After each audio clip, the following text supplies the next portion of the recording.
In an unexpected journey, we get to return to the elvish haven of Rivendell after 10 years. But this Rivendell is 60 years younger than the one in Lord of the Rings, and the asset build had to reflect that. This Rivendell had to look younger without being CG clean. That was one of the challenges we faced creating this environment. The production filmed on several studio-based sets, and anything that isn't a set is CG, as opposed to the miniatures used for Lord of the Rings. But we were careful to ensure that the environment is recognisably the same.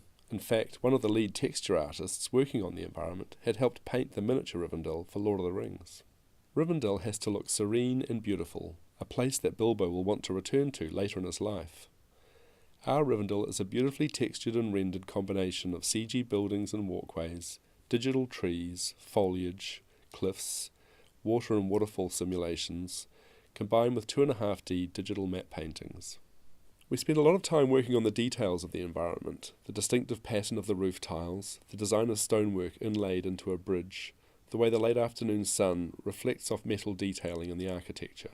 Our digital map paintings are CG based, giving us consistency across all the different views we get of Rivendell. But also, by having the environment as a fully textured and shaded CG build, we could design the scene lighting to a high level of quality.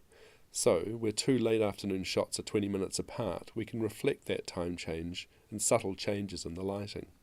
Having The Hobbit shot at 48 frames per second and in stereo presented some compositing challenges.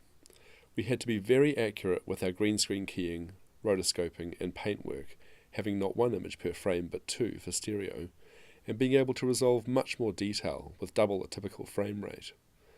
In working towards making Rivendell as beautiful as possible, we worked hard to make the composite seamless, considered, gentle and ethereal.